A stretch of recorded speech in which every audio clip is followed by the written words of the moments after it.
ब्रादरान मिल्लत इस्लामी अस्सलामु अलैकुम व रहमतुल्लाहि व बरकातुहू।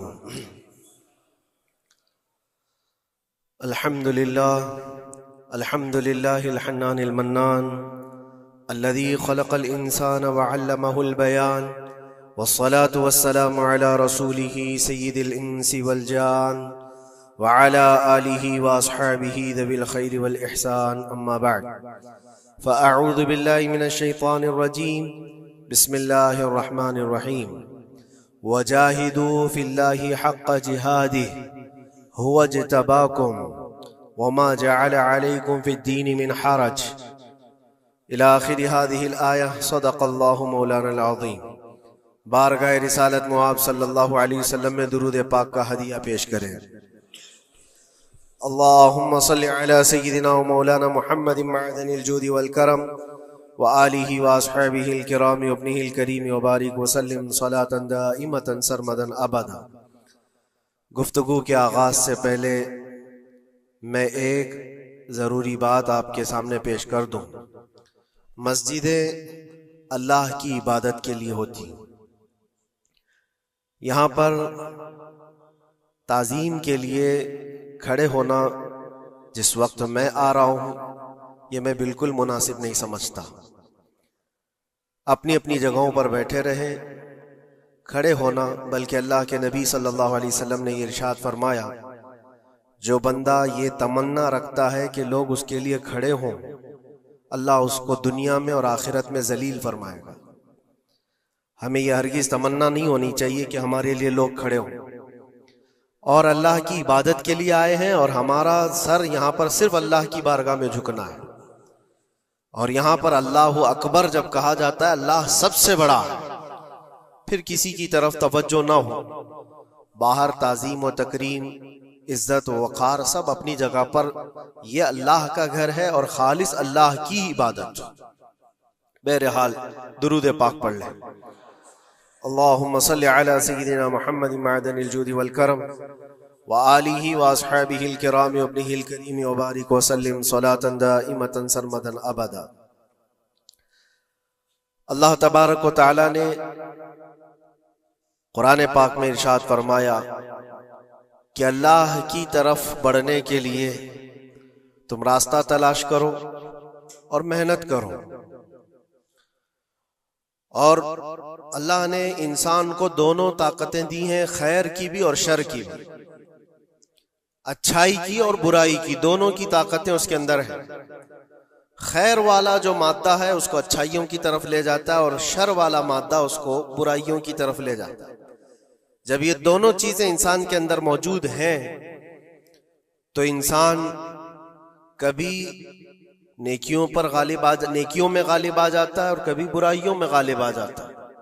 ये शुरू से मामला चला आ रहा है और इन्हीं मामलात को लेकर अंबिया इकराम अलैहिमुस्सलाम बंदों की हिदायत के लिए आते रहे।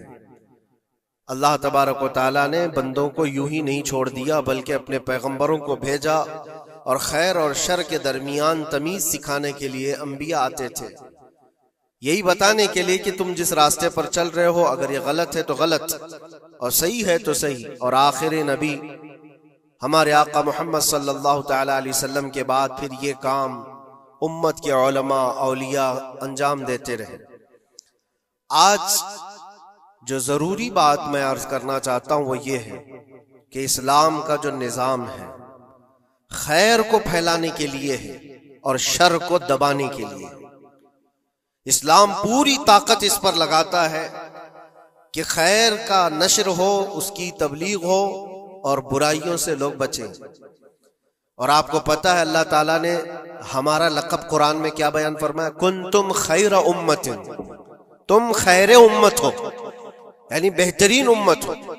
उखरिजत लिन्नास, लोगों में अल्लाह ने तुमको सबसे बेहतरीन उम्मत बनाया। लेकिन वजह क्या है, किस वजह से तुम्हें खैर उम्मत कहा गया? आगे खुद अल्लाह ताला कुरान में फरमाता है, कुंतुम खैर उम्मतिन उखरिजत लिन्नास तअमुरून बिल मारूफ व तनहौना अनिल मुनकर, तुम लोगों को अच्छाई का हुक्म देते हो और बुराइयों से रोकते हो। यह हमारा खासा है, यह हमारी स्पेशलिटी है। अच्छाइयों की तालीम देना, उसकी तरगीब देना, उसकी तबलीग करना, उसको फैलाना, ये इस्लाम का निजाम है। और बुराइयों से रोकना, ये इस्लाम का निजाम है। और खैर उम्मत होने के सबब आपको ये काम करना ही होगा। लोग अगर ये सोचते हैं कि ये सिर्फ मौलाना लोगों का काम है या मुबल्लिग का काम है, माइक मिलेगा तो ही तबलीग करेगा, नहीं। हर मुसलमान की जिम्मेदारी है कि वो खैर को अपनी ताकत के मुताबिक लोगों में फैलाए, और बुराई देखे तो उसको रोके। और बुराई देख करके खामोश रहने वाले का वही अंजाम है जो बुराई करने वाले का अंजाम। एक हदीस में मिलता है, जिब्राइल अलैहिस्सलाम एक बस्ती पर अजाब नाजिल कर चुके थे अल्लाह के हुक्म से। वो बस्ती गुनहगार थी बहुत, लेकिन उसमें एक नेक बंदा था, बहुत परहेजगार था, कभी गुनाह नहीं किया था उसने। उन्होंने अल्लाह की बारगाह में पूछा जिब्राइल ने कि मौला, इस बस्ती में एक नेक बंदा भी है, इसका क्या किया जाए? अल्लाह तबारक व तआला का हुक्म जलाल था कि उसको भी उसी में तबाह कर दो, अजाब में उसको भी गिरफ्तार कर दो। अजाब उस पर भी आया। जिब्राइल अलैहिस्सलाम काफी दिनों के बाद फिर रब ताला की बारगाह में पूछते हैं कि उसका क्या कसूर था? वो तो तेरा इबादत गुजार बंदा था, नेकोकार था, गुनहगारों पर अजाब आया, लेकिन इस पर क्यों आया? अल्लाह ने फरमाया वो नेक तो था, लेकिन उसकी आंखों के सामने बुराइयां होती तो इसको कुछ फर्क नहीं पड़ता था, ये देखता और खामोश रह जाता था। तो गुनाह करने वालों का और बुराइयों का अड्डा सजाने वालों का जो अंजाम है, वो देखकर खामोश रजामंदी रखने वालों का भी वही अंजाम होगा। इसलिए उम्मत की जिम्मेदारी है ये कि आप अपने इर्द गिर्द अगर बुराइयां देखें और गलत बात देखें तो उसको रोकें। और रोकने की आपके पास जैसी ताकत हो, जुबान से रोक सकते हैं, जुबान से, हाथ से रोक सकते हैं, हाथ से। ये दोनों की ताकत नहीं है तो दिल में बुरा जानकर उस जगह से उठ जाओ, उस जगह का बायकाट करो। ये तो कम से कम कर ही सकता है इंसान। हो सकता है आज के दौर में हाथ का इस्तेमाल तुम्हारे लिए बहुत मुसीबत बन जाए, तुम्हारा उसके ऊपर हुक्म नहीं चलता हो, जुबान का इस्तेमाल नहीं कर सकते हो, मजबूर हो, तो इसमें क्या मजबूरी है कि अपने दिल से बुरा जान करके उठो। और ये भी नहीं करता तो समझ लो कि ईमान का आखिरी हिस्सा भी उसके दिल से चला गया। ईमान जिसके पास थोड़ा सा भी बाकी है, वो बुराइयों को देख करके वो बरंगेख्ता होगा, उसकी तबीयत बुराइयों को देख करके मानने को कभी तैयार नहीं होगी। इसलिए खैर उम्मत का जो स्टेटस है उसको मेंटेन करना जरूरी है। यही तो बात है मेरे अजीजों, हजार तरह की मुसीबतें आए हम पर, लेकिन हम उस मिशन को नहीं छोड़ सकते जो हमारे ईमान का हिस्सा है, जो हमारे ईमान का हिस्सा है। हमें जो बुराई नजर आएगी उस पर बोलना हम पर वाजिब है, और उस पर भी खामोश और मसलहत की और हिकमत की बात करके उसके बहाने से गोशा नशीन हो जाना, ये उम्मत की जिम्मेदारी नहीं है। ये तो रास्ता तलाश करने और बहाने की बनाने की एक सोच है। बाकी हर आलिम दीन हो, हर मोमिन हो, बुराई को देखे तो उसका इजहार करे और लोगों को रोकने की कोशिश करे। एक बात और मैं बताऊं, मुआशरे में कुछ सूदखोर हैं, कुछ शराबी हैं, और उनके मुतालिक ऐसा है कि वो अच्छा असर और रसूख रखते हैं। हमारे इलाके में एक मर्तबा ऐसा हुआ था कि मुझे एक जगह तकरीर के लिए बुलाया गया और कहा गया पहले ही से कि यहाँ पर सूद का कारोबार ज्यादा चलता है, आप इस पर बराए करम कुछ न बोलें, क्योंकि हमारे मोहल्ले के बड़े बड़े जिम्मेदार लोग जो हैं वो सब इस कारोबार में मसरूफ हैं। आप सूद पर कुछ न बोलें, बाकी आपकी हर तकरीर सुनने को तैयार है। मैंने उस दिन कसम खा ली, पूरा 1 घंटा सूद पर ही मैंने बयान किया। नहीं बुलाना इसके बाद ना बुलाओ, लेकिन हम समझौता इस बात पर नहीं करते कि तुम्हारी तबीयत देख करके बात करें, हम रसूलुल्लाह की शरीयत देख कर बात करें। एक आलिम दीन का यह हक है कि वो बुराई को देखे तो उसका इजहार करके मना करे। मुखालिफत होगी, हमें पता है, बुराइयां करने वाले करेंगे, लेकिन यहां पर एक बात मुझे याद आती है, इस बज़्म में मकसूद है इस्लाह मफासिद। नश्तर जो लगाता है वो दुश्मन नहीं होता। डॉक्टर तुम्हारी फोड़ी को अगर काटता है चाकू से तो वो कातिल नहीं है, वो किलर नहीं है, वो तुम्हारे जिस्म से फोड़ी को काट रहा है, वो नासूर को निकाल रहा है। तुम्हारे अंदर बुराई को अगर हम रोक रहे हैं, बुरा थोड़ी देर के लिए लगेगा। इसीलिए मैं अक्सर एक जुमला कहता हूं, बुखार की दवा कड़वी होती है, निगल लो तो फायदा है। जाहिर सी बात है तुम्हारे अंदर कुछ बुराइयां हैं, अगर हमने उसको कहा, उंगली रखी, तो हो सकता है आप हमको उलमा की फहरिस्त से ही हटा देंगे, कहेंगे ये मौलाना ही नहीं है, ये आलिम ही नहीं है, क्योंकि तबीयत जल्दी किसी को एक्सेप्ट नहीं करती। बुराइयों से रोकना एक बहुत बड़ी जिम्मेदारी है। जानते हैं मक्का मुकर्रमा में सारे लोग हुजूर पाक सल्लल्लाहु तआला अलैहि वसल्लम के ऐसे फिदाई थे। ऐलान नबूवत से पहले की बात कर रहा हूं, हुजूर के अखलाक पर कोई उंगली नहीं उठा सकता था। जितनी अच्छाइयों का हुजूर ने हुक्म दिया सबको वो एक्सेप्ट करते थे, मानते भी थे। लेकिन जहां बुराइयों के लिए रोका कि ये गलत है, उसको एक्सेप्ट करने को तबीयत नहीं मानती। इतने सालों से हम करते आ रहे हैं, अभी आप आकर रोक रहे हैं, यही तो दुश्मनी शुरू हुई। और हम यहां पर इसी बात के लिए कहते हैं कि ये अल्लाह के नबी सल्लल्लाहु तआला अलैहि वसल्लम के फरामीन के मुताबिक और कुरान के मुताबिक एक बड़ा जिहाद है। बुराइयों से लोगों को बचाना, रोकना और अपने नफ्स को बचाना, यही जिहाद जिसके मुतालिक हदीस पाक में मिलता है, रजाना मिनल जिहादिल असगरी इलल जिहादिल अकबर। जो जंग होती है ना आमने सामने मैदानों में, इसको हुजूर ने फरमाया ये छोटा जिहाद है, और बुराइयों से लड़ना ये बड़ा जिहाद है। अपने नफ्स से लड़ना जो बुराइयों की तरफ हमें लेकर के जाता है, या बुराइयों से रोकना किसी को, ये बड़ा जिहाद है। मियां पहलवानी दिखाना, एक दूसरे को कुश्ती में पछाड़ देना, ये तो ताकत का खेल है। लेकिन किसी को बुराइयों से बाज लेकर के आ जाना, ये बहुत बड़ी ताकत का मुजाहरा करना होता है, बहुत बड़ी। अगर तुम्हारी जुबान से कोई बच गया बुराइयों से, तो समझ लो कि तुमने उसके साथ एक बहुत बड़ा कार्य खैर किया है। अल्लाह के नबी सल्लल्लाहु अलैहि वसल्लम फरमाते हैं हजरत अली से, या अली ला यहदियल्लाहु बिका रजुलन खैरुल लका मिनद दुनिया व मा फीहा। ऐ अली, तुम्हारे जरिए से अगर एक आदमी भी सीधे रास्ते पर आया तो पूरी दुनिया कमाने से बेहतर है, तुम्हारे पूरी दुनिया से बेहतर है। एक आदमी अगर सीधे रास्ते पर आ गया तो इस्लाम का पूरा निजाम ये है, खैर की तरफ लोगों को बुलाना और शर से लोगों को रोकना।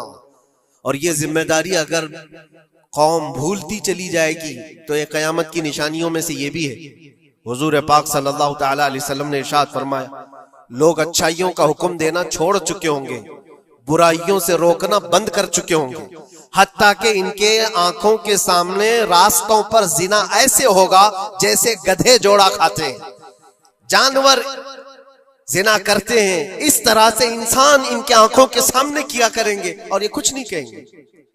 ये तबीयत आती जाएगी तो ये कयामत की निशानियों में से। आज यही हालात तो है। लोग ये कहते हैं कि उनका मसला उनके साथ, हम क्या कहें उनके लिए। नहीं मेरे अजीज, मैं जो बात कह रहा था वो बीच में रुक गई। मुआशरे में कभी सूदखोर होते, शराबी होते, बहुत सारे हैं, और गलत कामों में वो मुलविस हैं। क्या चीज है उनको तौबा करने पर, वो वापस आने पर मजबूर नहीं कर रही है? कौन सी चीज है जो उनको उनके गुनाह पर बढ़ावा दे रही है? क्या चीज है? कभी आपने सोचा? वो चीज यही है हम सब की। मुआशरे में अगर वो गलत था तो हमने उसके साथ दोस्ती वैसी ही बनाई रखी जैसे पहले थी। उसको एहसास होने ही नहीं दिया कि तूने गलत किया है या गलत कर रहा है। उसका मिलना जुलना उठना बैठना सब अच्छे लोगों के साथ वैसे ही चल रहा है। इमाम साहब भी मिल रहे हैं, उसको सारा रिस्पेक्ट वैसे ही मिल रहा है, तो वो यही समझता है मैं जो कुछ कर रहा हूं अच्छा कर रहा हूं। और अगर कौम की तमाम जिम्मेदार लोगों ने एक बात ये तय किया कि तू ये गलत कामों में है, हम आज से तेरे साथ कोई ताल्लुक नहीं रखेंगे, कभी तेरे साथ किसी दावत में ना आएंगे ना बुलाएंगे। इससे होता क्या है लोगों को ऐसा लगता है कि हम बाइकआउट का कोई मिशन चला रहे, नहीं, इससे उसको एहसास होता है कि मैं मजलिस में बैठने के लायक नहीं हूं, मैं तौबा कर लूं ताकि बैठने के लायक बन सकूं, इन बुराइयों से बाज आ जाऊं। और तुम्हारे मिलन जुलन की वजह से ये सारे आज लोग पहले छुप करके करते थे, आज ओपनली ये सारे काम करने लगे। लोग जो है पहले डरते थे कि कौम में लोगों को पता चल जाए मेरा धंधा क्या है तो पता नहीं मेरे साथ लोग कैसा सुलूक करेंगे। आज वो निडर है, शेर है, कुछ नहीं होता।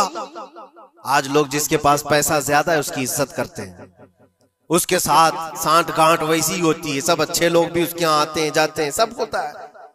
अजीजा ने गिरामी वकार, बुराइयों से रोकने का निजाम जो हमारा खत्म होता जा रहा है, ये कयामत की बड़ी निशानियों में से।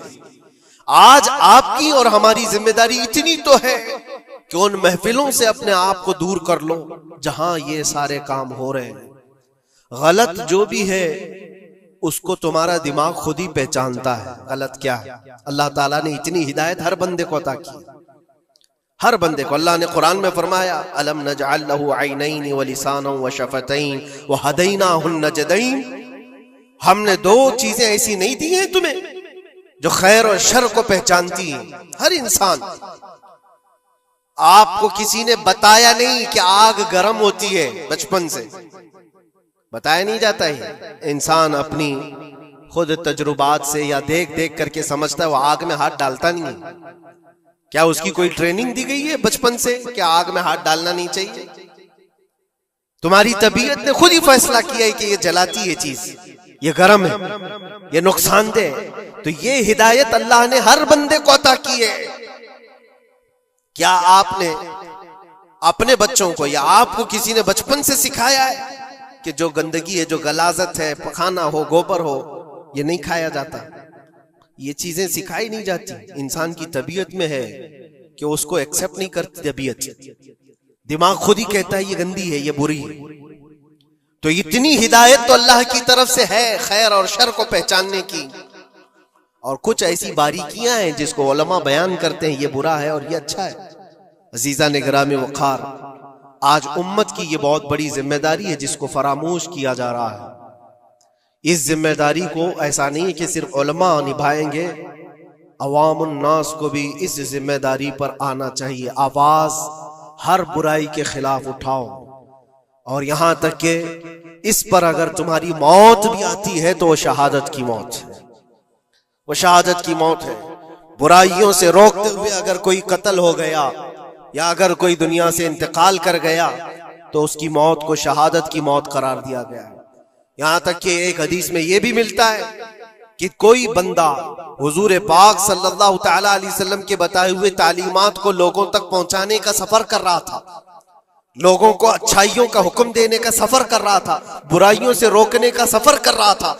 इस दौरान उसका इंतकाल हो गया तो हुजूर फरमाते हैं उसका दर्जा नबियों और शहीदों के बीच में होगा कयामत के दिन। उसको दरमियानी हिस्से में रखा जाएगा नबियों और शहीदों के बीच में, क्योंकि एक बहुत बड़ी जिम्मेदारी उठाकर चल रहा है, बहुत बड़ी जिम्मेदारी। अब ये जरूरी नहीं आज मुझे ये माइक मिला या कोई बहुत बड़ा प्लेटफॉर्म मिला जो मुझे लोग सुन रहे हैं, हमारी जिम्मेदारी बड़ी है। आपको आपके घर के बच्चे सुन रहे हैं, आप किसी जगह पर मैनेजर हैं तो आपके मातहत रहने वाले जो काम करने वाले हैं वो आपको सुन रहे हैं। कुल्लुकुम मसऊलुन अन रिअयतिही, ये हदीस पाक में, तुम में से हर कोई जिम्मेदार है अपने मातहत रहने वालों का, तो उनको रोकना तुम्हारी जिम्मेदारी है। अगर पूरी दुनिया को नहीं रोक सकते, पूरे मोहल्ले को नहीं रोक सकते, अपने मातहत रहने वालों को तो रोक सकते हो। अपनी औलाद को, अपने आसपास वालों को जो तुम्हारी बात एक्सेप्ट कर सकते हैं उनको तो रोको, उनको बुराइयों से रोकना ही तुम्हारी जिम्मेदारी है। मुआशरे का निजाम जो आज डिसबैलेंस है उसकी एक बड़ी वजह यह है कि हमने इस जिम्मेदारी को छोड़ दिया है। होता क्या है मैं आपको बताऊं, कुछ घरों से हमें ये शिकायत मिली, बच्चे ऐसे हो गए वैसे हो गए, माँ को उल्टा कह रहे हैं, बाप को गालियां दे रहे हैं, आज ये अपनी मर्जी की चला रहे हैं, फला है वो है। कब तुम्हें ये होश आ रहा है? जब वो 20-25 साल के हो गए, 20-25 साल से तुम सिर्फ और सिर्फ उनको वॉच करते रहे, देखते रहे, और जब बिगाड़ आ गई तब आपको ख्याल आया कि ये बिगड़े हुए हैं। ऐसा है मेरे अजीजों, आपने अपनी जिम्मेदारी का एहसास करना है उस वक्त से जब बच्चा होश के आंख खोल रहा है, और हर जमाने में उसके साथ आप अच्छाई का हुक्म देना और बुराई से रोकना, ये इंतजाम करते रहो। ये मत सोचो मेरा बच्चा बहुत अच्छा है, कभी आंख उठा करके नहीं देखता किसी, तो अच्छा है, लेकिन उसको अच्छे को भी नसीहत की जरूरत है। इंसान की तबीयत है। मैं आपको बताऊं, इस कायनात में सबसे अच्छे लोग कौन थे? सबसे अच्छे वो रसूलुल्लाह के सहाबा, उनसे अच्छे कोई है? और ये मिलता है, बुजुर्गों ने फरमाया क़यामत तक जो सबसे अच्छे पैदा होने वाले थे, अल्लाह ने उनको चुन करके रसूलुल्लाह का सहाबी बनाया। सबसे अच्छे लोग थे वो, सबसे अच्छे। लेकिन उन सबसे अच्छे लोगों को भी रसूल पाक सल्लल्लाहु अलैहि वसल्लम 8 दिन से ज्यादा गैप नहीं देते थे, उनको नसीहत करते रहते थे। जो दुनिया के सबसे अच्छे लोग हैं उनको नसीहत की जरूरत है, तो इस बिगड़े हुए दौर में हम सबको कितनी जरूरत है। वो सिर्फ आपको नहीं, मुझे भी जरूरत है। हम भी ढूंढने के लिए निकलते हैं किसी मशाइख के पास, बैठे वहां पर उनकी नसीहतें हमारे दिल पर असर करें।